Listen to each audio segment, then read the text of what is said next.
So ayan na nga guys, dahil rest day natin ngayon, so naisipan ko nga maniksay. Dahil sa napakamahal ng bilihin ngayon sa palengke guys, ultimo yung mga regular natin na inuulam sa araw-araw.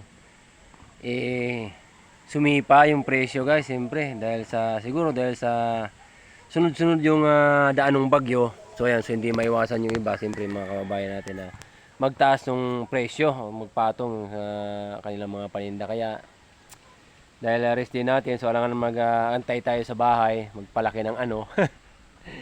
So naisipan ko nga maniksay guys, yan. So siyempre, sana hopefully makakuha tayo para may pangulam tayo mama. Siyempre, para libre na tayo sa pangulam pag nakauli tayo.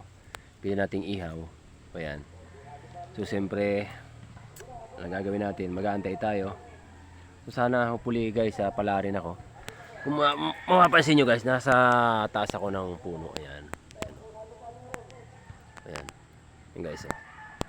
So napaka-aquaculture dito sa taas para kasi mas maganda kasi yung location pag nasa taas guys, kasi kitang-kita mo yung sa baba. Ayan.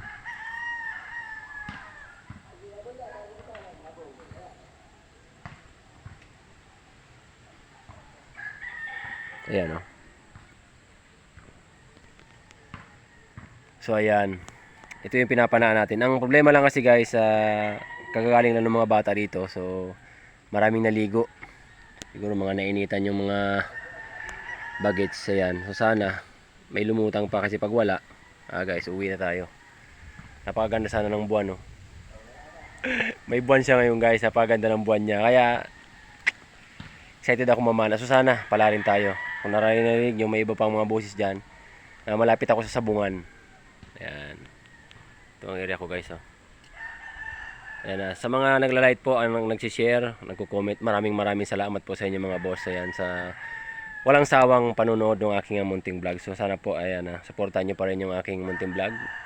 Alam nyo na, siyempre, kailangan natin ng, you know. So ayan po, maraming salamat po. God bless po and mabuhay po kayo. Maraming salamat po muli. Yan, dyan lang kayo guys. So sana makauli ako, no? Excited na ako.